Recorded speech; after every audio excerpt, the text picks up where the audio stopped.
Assalamualaikum warahmatullahi wabarakatuh. Bismillahirrahmanirrahim. Alhamdulillahirabbil alamin. Wa bihi nasta'in ala umuri dunya waddin. Wassalatu wassalamu ala asyrafil mursalin sayyidina wa habibina wa syafi'ina maulana Muhammad wa ala alihi wa sahbihi wa sallim tasliman katsiran bi rahmatika ya arhamar rahimin ya arhamar rahimin ya arhamar rahimin arhamna bi rahmatikal wasi'ah. Allahumma arhamna bi rahmatikal wasi'ah wasi'ta kulla syai'in rahmatan wa ilma faghfir lil ladzina tabu wattaba'u sabilak wa qihim azabal jahim rabbana wa adkhilhum jannati adnin allati wa'adtahum wa man salaha min abaihim wa azwajihim wa dzurriyyatihim innaka antal azizul hakim wa qihimus sayyi'at wa man taqis sayyi'ati yawma idzin faqad rahimtah wa dzalika huwal fawzul azim. Subhana rabbika rabbil izzati amma yasifuna wa salamun alal mursalin walhamdulillahi rabbil alamin. Alhamdulillahi rabbil alamin. Jemaah yang sedang berada dalam rumah Allah di Masjid Pulai Bandar Begawan, yang sedang beriktikaf bersama kitab Tajul Arus ya. Kita lanjutkan siri perbincangan terdahulu bersama kitab Tajul Arus. Kitabnya ada di sini ya. Kitab yang dipelajari untuk kelas orang awam ya di Kupu SB. Diambil pada halaman 78 tentang bahaya dosa. Bahaya dosa, biar orang itu takut terhadap dosa. Biar kita tak berani lagi buat dosa. Karena kita menjelang bulan Ramadan Mubarak, kita perlu menyingkap tentang bahaya dosa, karena bulan Ramadan bulan untuk mendilit dosa ya. Mendilit dosa. Kita ada bincang sampai poin 9 yang cetak miring ya, italik. Poin 9, bila orang tu buat dosa susah nak menangis. Air mata pendosa tersekat, tidak mau menangis. Padahal menangis itu agenda orang beriman. Agenda orang beriman. Banyak ayat Al-Quran yang menyorot tentang tangisan mukmin. Subhanallah. Banyak ayat yang menyorot tentang tangisan mukmin. Kenapa? Pentingnya menangis. Menangis di hadapan Allah, menangis waktu tahajud, menangis waktu beristighfar di waktu sahur.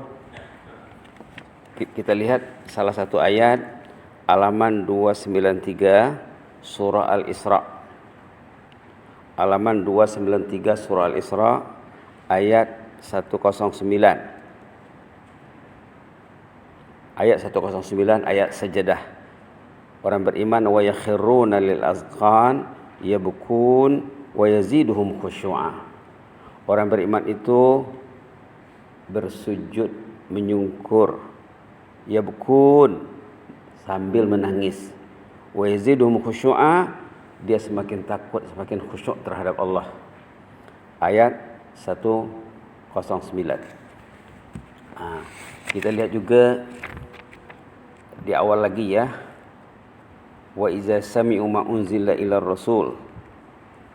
Kalau mereka mendengar wahyu yang diturunkan kepada Rasul, kalau mereka baca Quran, mereka menangis. Bismillahirrahmanirrahim. Juz surah Bismillahirrahmanirrahim. Bismillah. Mungkin surah Al-Maidah. Surah Al-Maidah.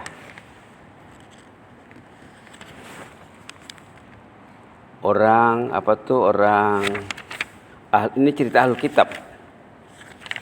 Cerita Ahlul Kitab sebenarnya ya.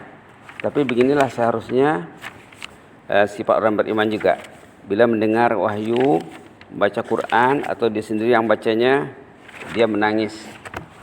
Dia menangis karena memahami mesej kalamullah itu.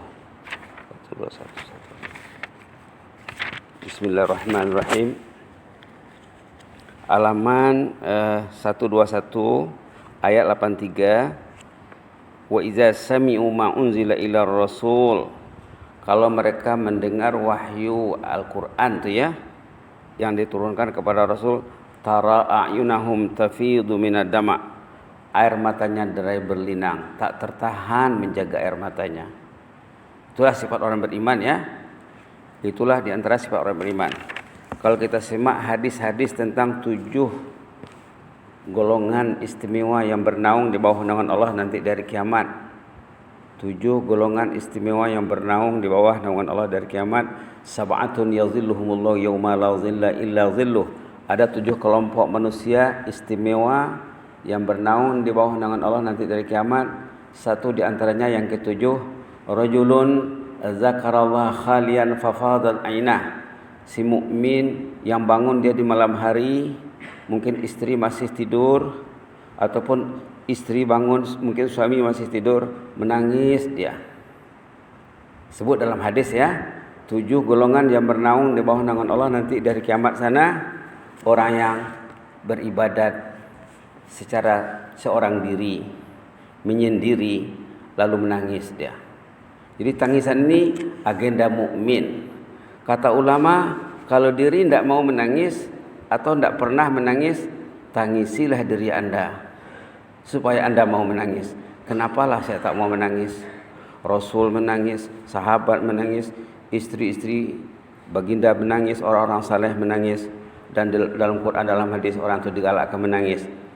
Kalau air mata tak mau keluar, katanya ini nomor berapa tadi? Nomor 9. Itu adalah lantaran dosa banyak. Dosa menyekat keluarnya air mata. Nas'alullah al-afwal afiyah. Nomor 10, anggota badan malas melakukan ketaatan dan amal saleh. Kaki susah nak bergerak ke tempat ketaatan, susah nak datang ke masjid. Benda lain boleh buat. Waktu maghrib sudah ya, azan maghrib sudah, masih belusir lagi, masih berlari berjoging lagi. Tidak pikir nak memenuhi panggilan Allah. Allahu Akbar, Allahu Akbar. Tak terlintas di hatinya. Berjoging boleh, nak ke masjid tidak boleh. Naik basikal boleh, exercise boleh. La ilaha illallah. Kenapa? Dosa menyekat orang tu untuk melangkahkan kakinya ke rumah Allah.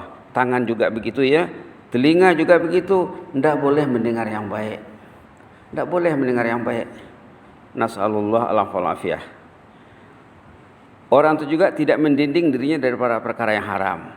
Ini kata ulama, dosa melahirkan dosa. Di antara risiko dosa, bila orang itu masih buat dosa, dosa itu akan melahirkan dosa. Dia tidak mendinding dirinya, dia tidak proteks, dia tidak menjaga dirinya. Tak ada al-ismah namanya. Ismah itu penjagaan, pendinding. Tak ada pendinding karena risiko dosa tadi. Memberi keutamaan terhadap kesyahwatan. Yang dipikir tentang kesyahwatan, pandangan haram, pendengaran haram, pemikiran haram, pergaulan haram. Nas'alullah al-afwal afiyah. Touching yang haram, membaca benda yang haram, mengkopi, mempes benda yang haram. Itulah risiko dosa tadi. Akhirnya ibadahnya habis, langis. Subhanallah. Pernah Rasulullah dengan sahabat Thauban namanya ya, dengan sahabat baginda Thauban radhiyallahu anhu, kata Rasulullah kepada Thauban katanya, saya sudah diperlihatkan episode-episode hari kiamat. Rasulullah sudah nampak hari kiamat itu katanya. Ada di antara kalangan sahabat kita ini sahabat Nabi nih. Ada di antara kalangan sahabat kita nih katanya bertahajud, berjihad, tetapi ibadahnya langis semuanya, bersih, tidak ada tinggal. Amal solehnya habis semuanya, hangus. Lalu Thauban tadi risau Thauban risau. Terangkanlah kelemahan orang tu, silap orang tu kepada kami supaya kami dapat mengelak, menjauhinya. Kata baginda Rasulullah SAW, silapnya satu saja. Inilah kesilapan orang di era globalisasi ini. Kebanyakan yang tidak mendinding dari yang haram, mereka akan terjatuh kepada kesilapan yang sudah dikasih warning oleh Rasulullah SAW. Apa kesilapannya? Hum qaumun iza khalau bimaharimillahi intahakuha, katanya. Mereka ini kategori manusia, kalau ada peluang melihat benda yang haram, melayari halaman-halaman yang haram, masih ditengok, masih dilayar. Habis ibadat itu kata Rasulullah sallallahu alaihi wasallam, hum qaumun idza khalau bi maharimillahi intahakuha. Mereka ini kategori manusia tak mendinding diri dari yang haram. Ada peluang tengok, tengok. Ada peluang baca, baca. Ada peluang copy paste, dilakukan tanpa ada sekatan. Ini tadi nomor berapa tadi? Nomor 12 ya, ataupun nomor 11. Tidak mendinding dari perkara yang haram. Patutnya orang beriman takut. Kata Rasulullah dalam hadis baginda, orang beriman melihat dosa itu katanya seharusnya sepatutnya macam orang yang duduk di kaki gunung, di kaki bukit. Orang yang duduk di kaki bukit, ini dosa ini berat bukit. Kalau dia buat dosa, dia akan dihempap oleh dosa itu nanti. Begitu seharusnya kata Rasulullah SAW dalam hadisnya. Orang beriman melihat dosa seperti orang duduk di kaki gunung atau di kaki bukit. Di sini tidak ada bukit yang tinggi ya. Kalau nak tengok bukit yang tinggi, pergi ke sana. Gunung Kinabalu. Duduk di tapak Gunung Kinabalu tu nanti Kinabalu akan menghempapnya. Begitu kata Rasulullah, sifat orang beriman sepatutnya seperti duduk di atas atau di bawah ya, di bawah di lembah bukit, yang bukit nanti akan menghempapnya kalau dia buat dosa. Sementara si fajir, orang yang jahat, opposite kepada mukmin tadi, dalam satu riwayat si munafik katanya, si munafik atau si fajir, si munafik atau si jahat melihat dosa seperti lalat terbang di depan hidungnya saja. Coba bayangkan berat lalat dengan berat Gunung Kinabalu tu. Subhanallah. Lalat tidak terasa terbang di atas pematang hidungnya katanya. Begitulah si jahat, si binasa yang yang masih tidak mendinding diri daripada dosa. Nomor 12 memberi keutamaan kepada kesyahwatan ya. Yang dipikirnya kesyahwatan. La ilaha illallah. 13 melenyapkan keindahan ketaatan. Dalam buku ini ya, dalam buku ini Tajul Arus. Ini buku ini tulisan Jawi ya, bahasa Jawi. Orang itu tidak akan menyekatnya dari kejahatan. Buku ini dikarang edisi Melayunya 1304. Artinya sudah berusia lebih kurang 138 tahun buku ini. Khazanah kekayaan di alam Melayu, buku bahasa Jawi ya. Baik. Berikutnya berkenaan dengan kesan-kesan terhadap perihal batin. Tadi zahir ya, ini batin. Hati jadi keras membatu itu sudah jelas ya, sudah jelas. Dalam Quran banyak dicakap tentang hati yang keras. Nafsu semakin degil, semakin berleluasa ya. Bila orang tahu memperturut nafsunya berleluasa. Nak tengok bahaya nafsu, hawa nafsu, boleh juga dilihat dalam Quran, sangat ngeri ya. Ngeri orang kalau dia dikawal oleh nafsunya. La haula wala quwwata illa billah. Boleh dilihat surah Al-Jathiyah. Kalau di Masjid Solihin sudah sering disingkap nih ya. Sudah sering disingkap, sudah sering dibincang. Bagi jemaah Solihin sudah tidak asing lagi ini. Halaman 501 ayat 23 surah Al-Jathiyah. Risiko orang memperturutkan hawa nafsunya. Risiko berat, risiko pahit. Boleh dibaca pelan-pelan sama-sama ya. Afaraita man ittakhadha ilahahu hawa. A'udzubillahi minasyaitonir rajim. Afaraita man ittakhadha ilahahu hawa wa adallahu Allahu ala ilm wa khatama ala sam'ihi wa qalbihi wa ja'ala ala basarihi wa ja'ala ala basarihi ghishawah faman yahdihi min ba'dillah afala tatadhakkarun.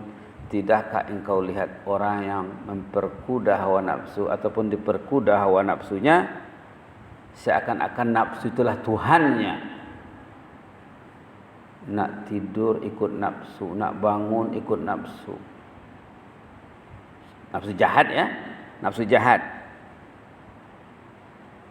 Dalam minggu ini ada hamba tanya kawan, bah, pukul berapa tidur? Katanya pukul 2. La ilaha illallah. La ilaha illallah. Pukul 2 tidur, kalau dia tidur 5 jam, pukul 7 bangunnya. La ilaha illallah. Afara'aita man ittakhadha ilahahu hawa? Tidakkah Anda lihat orang yang Tuhannya nafsu, artinya memperturutkan hawa nafsu. Apa akibatnya? Wa adallahu Allahu ala ilm. Allah biarkan dia sesat.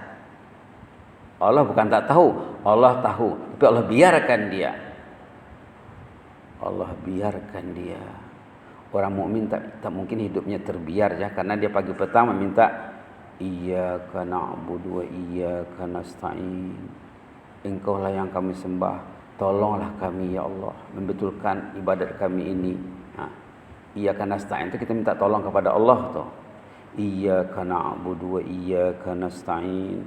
Engkaulah yang kami sembah ya Allah, tolonglah kami membisaikan salat kami ini, membisaikan ibadat kami ini. Banyak lagi kekurangannya, banyak lagi kelemahannya ya Allah. Orang ini pula dibiarkan Allah, wa adallahu Allah, dibiarkan Allah dia sesat ala ilm. Allah tahu, tapi Allah tak urus. Risiko memperturutkan nafsu nomor 1, orang itu hidupnya terbiar, tidak diurus Allah. Lalu wa khatama ala sam'i, telinganya ditutup, disumbat, tidak mau mendengar yang bisa, tidak mau mendengar yang baik. Wa qalbi, hatinya juga tertutup. Bukan itu saja, tambah lagi wa ja'ala ala basarihi ghishawah, matanya tersekat.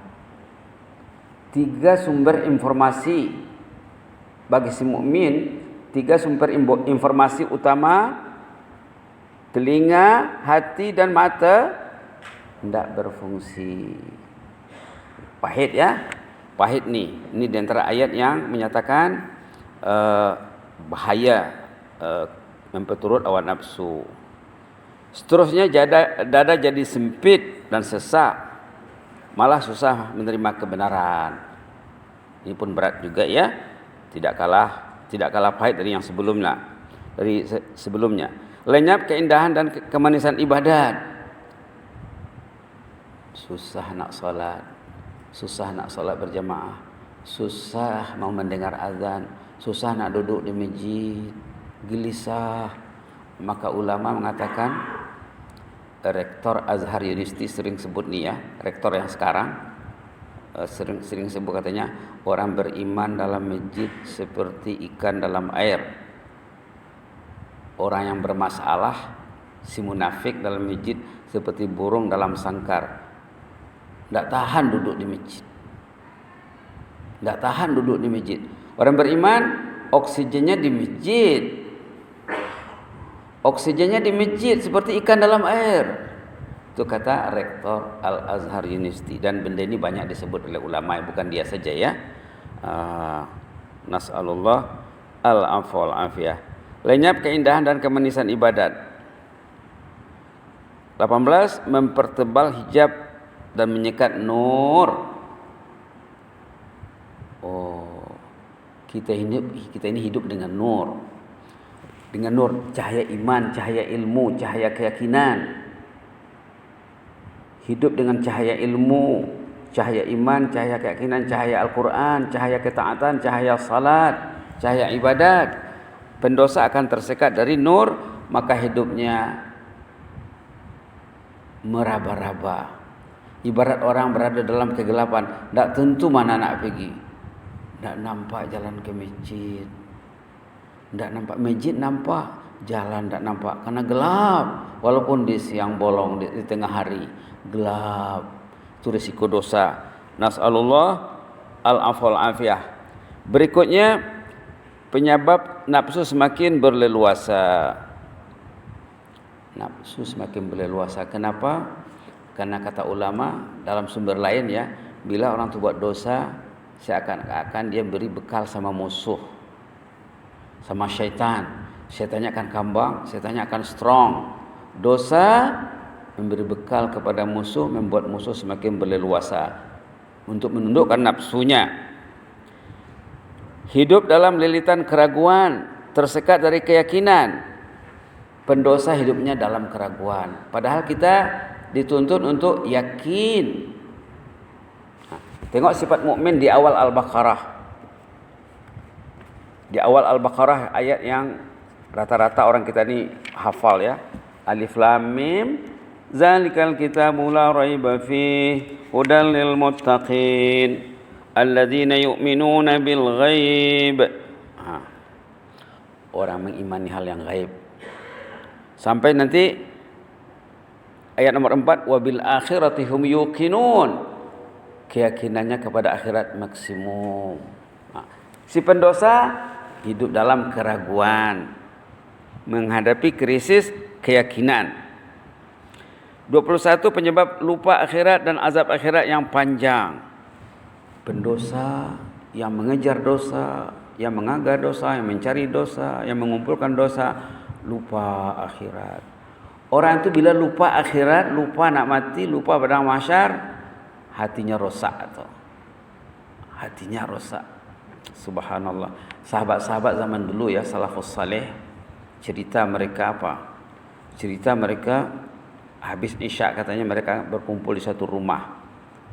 Mungkin 10 orang, 15 orang. Habis isyak ya, bukan antara maghrib dan isyak. Mereka macam bertazkirah, tapi bukan tazkirah. Duduk di satu rumah, akan ada di sana yang ahli Al-Quran, yang pakar tafsir, yang tahu hadis.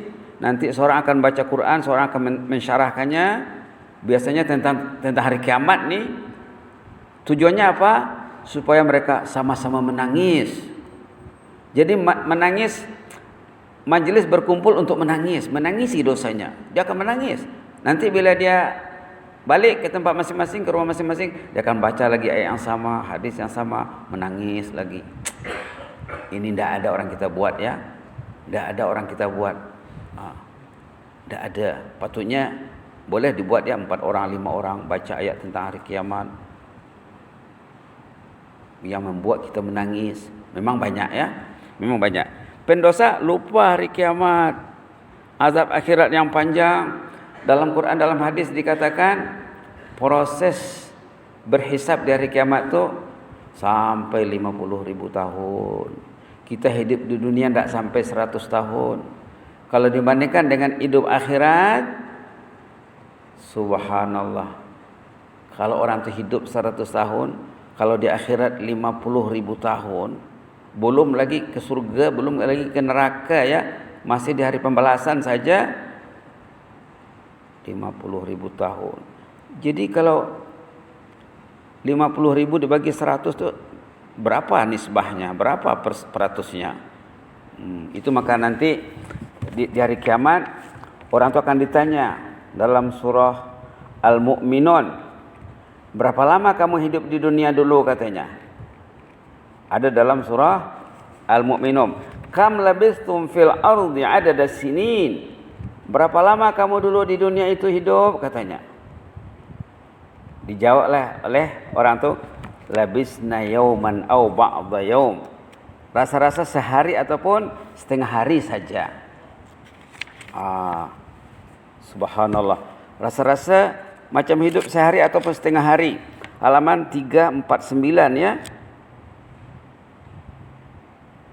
Ayat 112, 113 dan 114.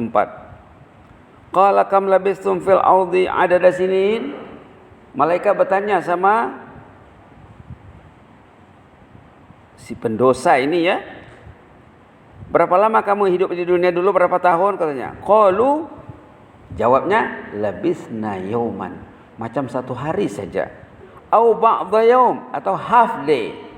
One day or half day. Labisna yauman au ba'dha yaum, ataupun tidak sampai setengah hari, seperempat hari kah, sepertiga hari. Fas'alil adin, persisnya taulah orang yang pandai mengira, juru kira katanya. Dijawab oleh malaikat, Qala in labistum illa qalila. Kamu tinggal di dunia dulu sebentar sebenarnya, dibandingkan dengan kehidupan akhirat sebentar.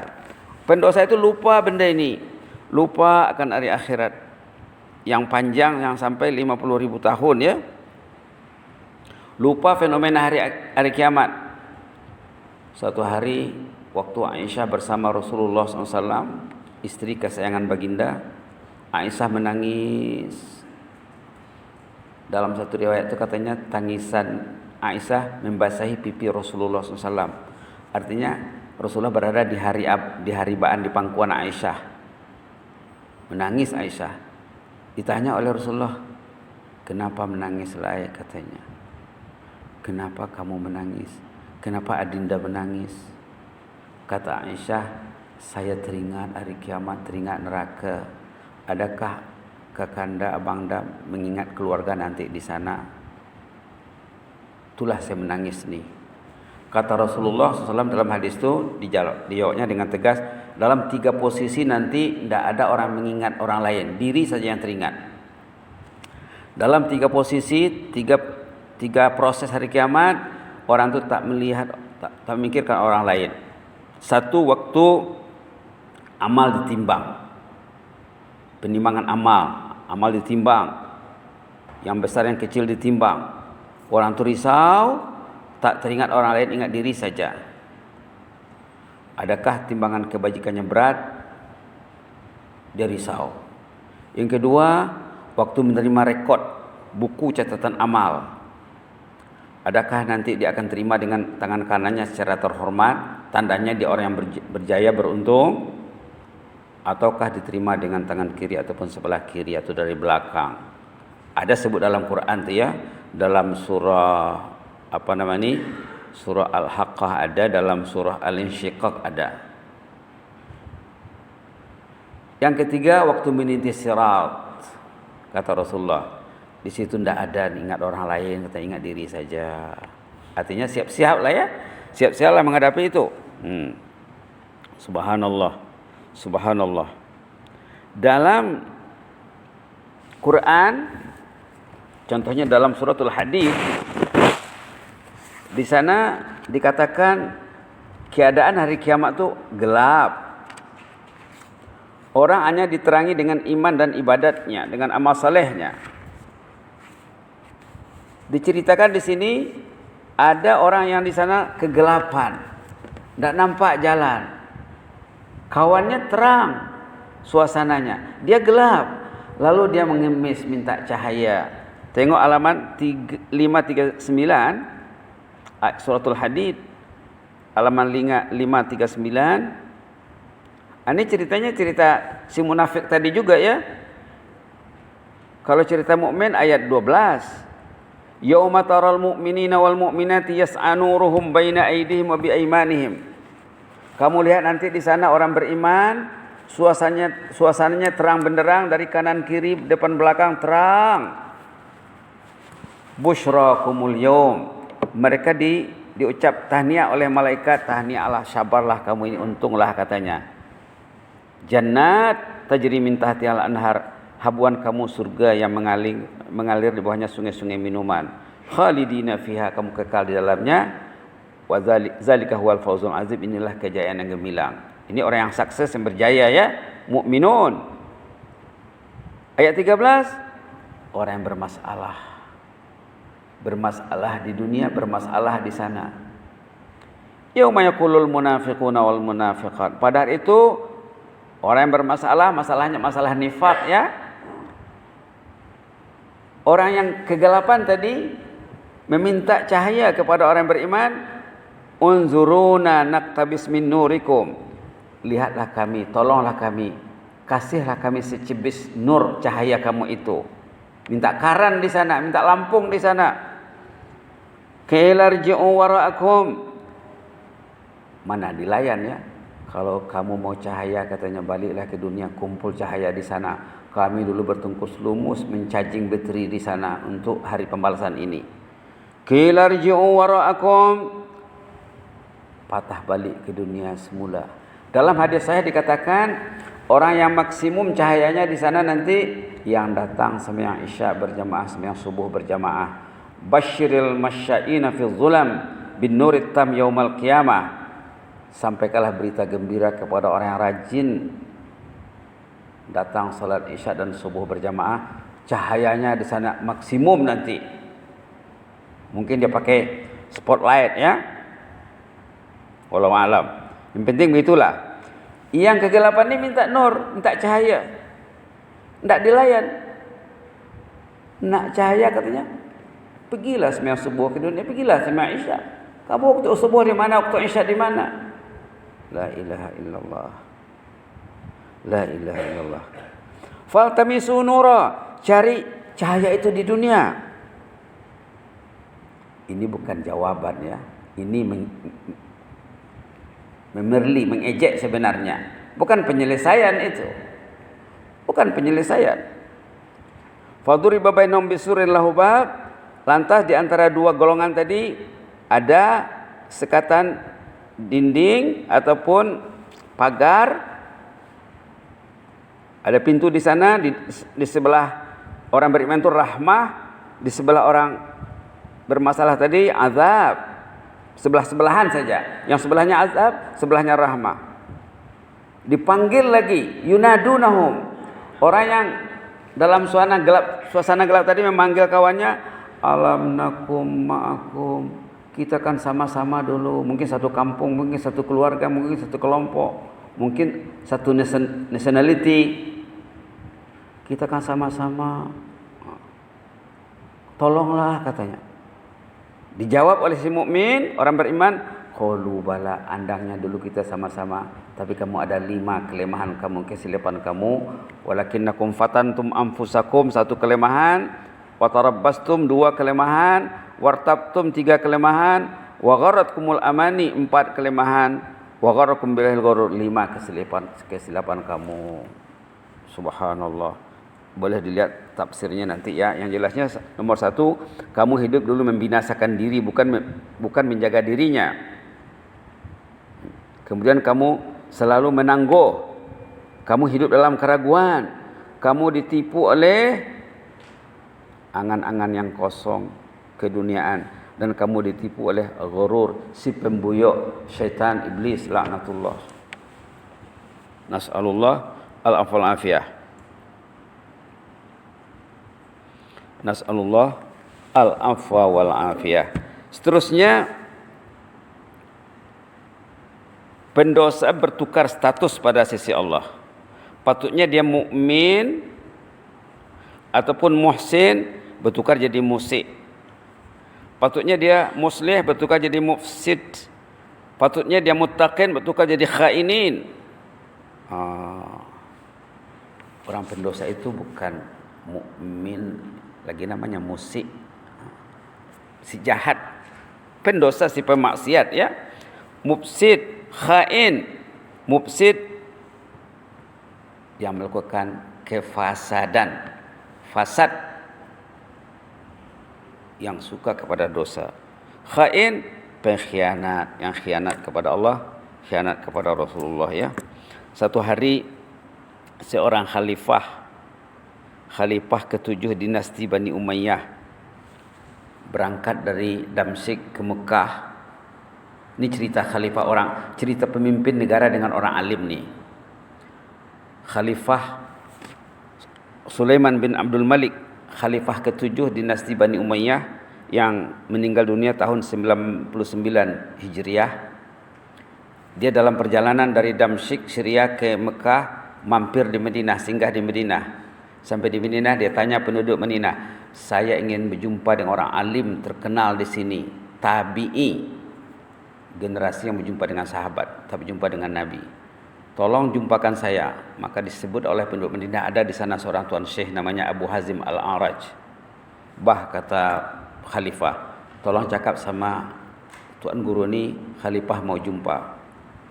Dipanggillah ke tempatnya. Syekh katanya, khalifah mau jumpa kita. Khalifah pun datang. Ditanya oleh khalifah pertanyaan yang membuat dia menangis. Dia menanya pertanyaan dan dia menangis akhirnya. Apa pertanyaannya? ya Aba Hazim, malana nakrahal maut. Ulama ini nanya Abu Hazim ya. Kalau tengok di Google nanti banyak tuh ceritanya. Abu Hazim Al-A'raj namanya. Abu Hazim Al-A'raj, tokoh tabi'in kenamaan di Madinah. Kenapa saya ini dan kebanyakan orang ini takut nak mati, tak siap nak mati? Kata khalifah. Khalifah curhat dengan orang alim. Pemimpin negara berjumpa ulama, mencurahkan isi hatinya. Terus terang, tak sembunyi. Kenapa saya takut nak mati? Dijawab oleh orang alim tadi dengan tegas, li'annakum ammartum dunyakum wa kharrabtum akhiratakum. Fatakrahuna al-intiqal minal umran ilal kharab. Orang itu takut nak mati, wajarlah katanya, pasal dia meruntuhkan alam kuburnya dan alam akhiratnya, membangunkan keduniaan. Dunia dibangun, kubur tidak dibangun, akhirat tidak dibangun. Wajarlah dia risau berpindah dari negeri yang dia bangun dengan megahnya, dengan pesatnya, dengan canggihnya, menuju alam kubur yang belum dibangun, malah diruntuh. Nangis khalifah tu, depan VIP nangis. Benar juaha katanya. Kemudian ditanya oleh khalifah, sebenarnya status orang yang mati ini macam mana? Kaifal qudum 'ala Allah. Orang yang mati ini macam mana keadaannya sebenarnya? Kata Abu Hazim Al-A'raj, orang yang mati itu ada dua. Satu muhsin yang ada di sini tadi dalam poin nomor 23, si muhsin yang bisai, yang taat, yang satu lagi si musik, si pendosa, si penjahat. Kalau muhsin, orang yang bisa, yang baik, seperti orang yang berpisah dengan keluarganya dalam satu misi. Katalah anak diantar ke Kuala Lumpur, anak belajar di sana, dia belajar dengan tekun, study hard, study smart, belajar dengan cemerlang, balik-balik membawa kejayaan. Tentu yang diantar tadi gembira, yang menyambutnya gembira. Begitulah si muhsin. Muhsin kalau dia nak meninggal dunia, tidak risau dia katanya. Allah dengan malaikat pun gembira menyambutnya, si muhsin. Kalau musik, seperti ada anak diantar ke Kuala Lumpur belajar, tiba-tiba dia buang masa di sana, duit habis, masa habis, dia tak belajar. Nak balik takut, tak balik susah, tak ada apa-apa, kosong. Pergi Mesir, balik kosong. Pergi Jordan, balik kosong.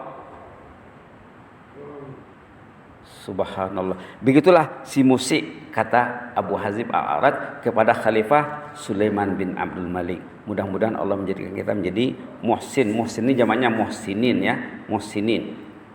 Orang yang baik. Mudah-mudahan kita dilindungi Allah oleh amin rabbal alamin. Allahumma zidna wa la tanqusna wa akrimna wa la tuhinna wa atina wa la tahrimna wa athirna wa la tusir alaina wa adina wa arda'na ya karim.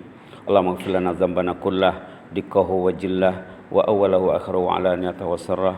Ya hayyu qayyum rahmatika nastaghis aslih lana sya'nana kullah wa la takilna ila anfusina tarfata 'ain. La ilaha illa ant. Subhana rabbika rabbil izzati amma yasifun wa salamun alal mursalin walhamdulillahi rabbil alamin.